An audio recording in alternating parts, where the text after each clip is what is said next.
Olá, bom dia. No demais, irmãos, o que faremos diante das batalhas e dos desafios da vida? Quem são nossos verdadeiros inimigos? Precisamos saber disso e precisamos saber como nos posicionar. A palavra do Senhor, a carta do apóstolo Paulo aos cristãos de Éfeso, no capítulo 6, versículo 10 em diante, nos diz o seguinte: portanto, irmãos, fortalecei-vos no Senhor e na força do seu poder. Eu e você, queridos, precisamos nos fortalecer no Senhor, na pessoa dele, conhecer a ele, mergulhar nele, pois dentro desse mergulho vamos desfrutar da sua força e poder. Continua aqui dizendo: revesti-vos de toda a armadura de Deus, para poderdes ficar firmes contra as ciladas do diabo. Opa, inimigo, arma, ciladas. Porquanto nossa luta não é contra a carne ou contra os seres humanos, e sim contra os principados e potestades, contra os dominadores deste sistema mundial que está em trevas, contra os dominadores do sistema, contra as forças espirituais do mal nas regiões celestiais. A palavra do Senhor aqui, queridos, nos esclarece que os verdadeiros inimigos nossos são o mundo espiritual caído, os anjos caídos, os demônios que se levantaram desde a sua época contra a humanidade, desde o início da criação, levando, enganando Adão e Eva, como há muitos homens durante toda a história da humanidade. E não é diferente nesses dias, muito mais do que antes, por conta de que o inimigo conseguiu implantar sua mentalidade, sua cultura na mente humana. Essa mentalidade, essa cultura que faz com que as pessoas questionem a palavra de Deus. As pessoas vêm fazer afirmativas, narrativas de que a palavra de Deus, isso não é palavra de Deus, quem sabe seja, quem sabe não seja, foi escrita por homens. Queridos, nós sabemos sim que a Bíblia foi escrita por homens, mas a palavra de Deus também nos diz que foram homens inspirados por Deus. E a prova está, queridos, na transformação das vidas que têm crido na palavra de Deus. Há poder na palavra de Deus de transformar, de tornar o homem uma nova criatura. A palavra de Deus ela não é apenas escrita, mas ela é uma exposição do poder de Deus que eu e você podemos usufruir. E aqui na continuidade diz, queridos, no versículo 13: por esse motivo, vesti toda a armadura de Deus, a fim de que possais resistir firmemente no dia mau, e havendo batalhado até o final, permanecereis inabaláveis sem retroceder. Queridos, mais uma vez aqui a palavra nos deixa muito claro que está à nossa disposição a armadura do Todo-Poderoso, que faz e que o mantém sendo Deus e sendo Senhor e soberano de todas as coisas. Mas aqui há um mandamento: revesti-vos. É um posicionamento, é uma escolha que tem que partir de mim, que tem que partir de você. Revestir-nos de toda a armadura de Deus.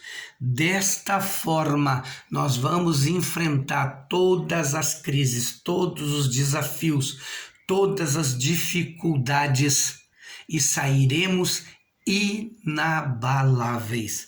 Aqui continua dizendo, queridos: estai, portanto, firmes, trazendo em volta da cintura a verdade e vestindo a couraça da justiça. O que é o cinturão da verdade? Jesus, num determinado momento íntimo com o Senhor, ele diz ao Pai: Senhor, a tua palavra é a verdade.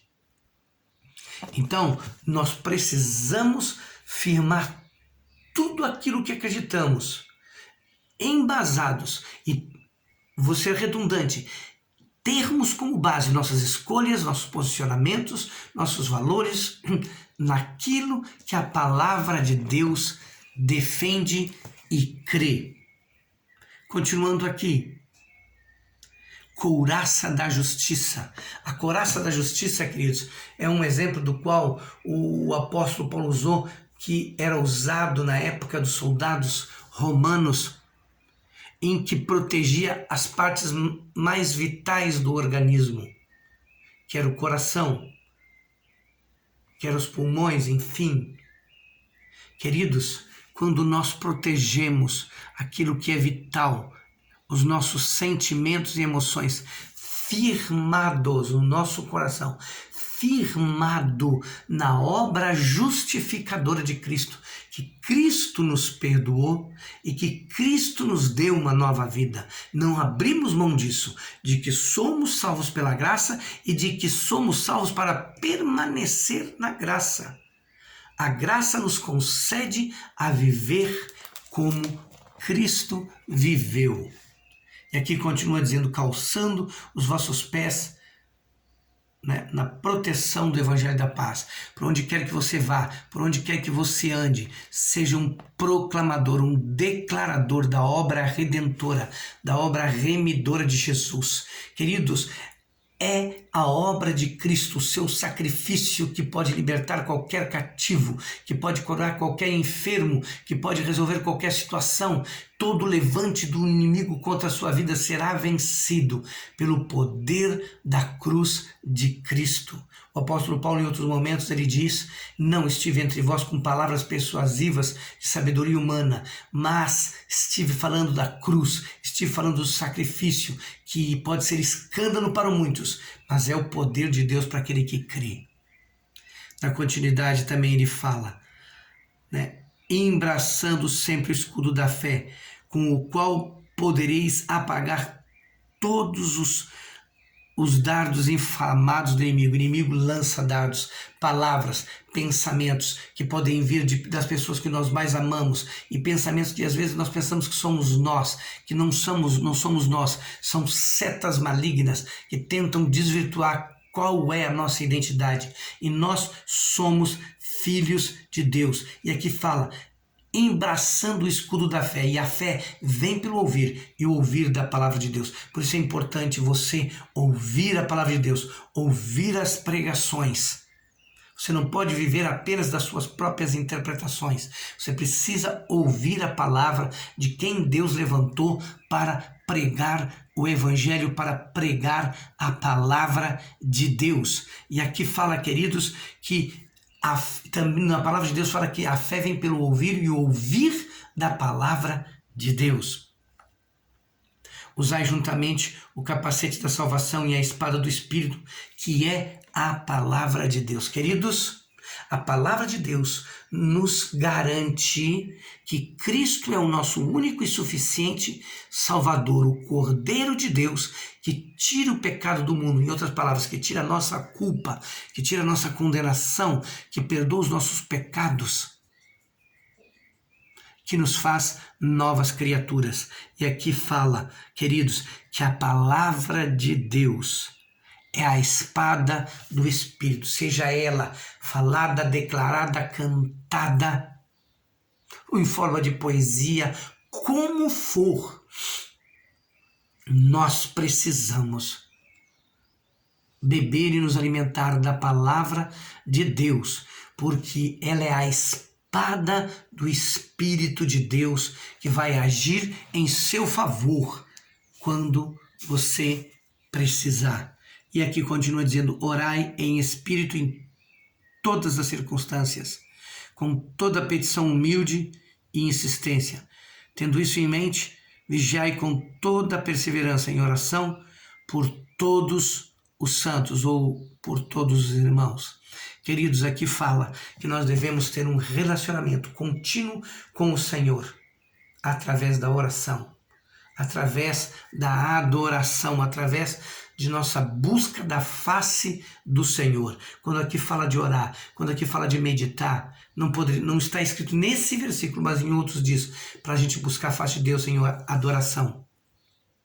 Por quê, queridos? Porque é dessa forma que estaremos vestindo a armadura de Deus. Portanto, conclua, oração, palavra, adoração não podem faltar na vida do cristão. Deus abençoe a sua vida, que você hoje dê a devida importância à palavra de Deus, mais do que isso, que o seu alimento, que a palavra que vai gerar ânimo para você viver, a palavra que vai gerar fé para você viver, seja a palavra de Deus, pois ela não te reserva surpresas negativas. E mesmo que você venha enfrentar surpresas negativas que vêm do mundo, você sairá vitorioso, porque o Senhor dá vitória àqueles que são seus. Quero orar com você. Pai, em nome de Jesus, muito obrigado por Jesus Cristo, por Ele ter pago o preço pelas nossas vidas, porque o seu sacrifício emana poder e libera poder desde os tempos da cruz, e Ele jamais cessará, e todo aquele que se lançar diante de Cristo será salvo, será perdoado, será curado, será feito nova criatura, e o Senhor nos dará vitória em todo embate com o inimigo, porque o Senhor é a nossa força e a nossa salvação. Que o Senhor nos abençoe, Pai, em tudo, em fé, em confiança, em fome e sede da Tua palavra, em fome e sede da Tua presença, no nome de Jesus. Grande beijo no seu coração, que você seja mais um destes vencedores que estará diante da presença do Senhor hoje, agora, no tempo que você tem disponível. Se você tem tempo disponível, você tem todas as oportunidades de se encher do Espírito de Deus, de se encher da palavra de Deus, de se encher da graça de Deus para a sua vida. Deus abençoe o seu dia.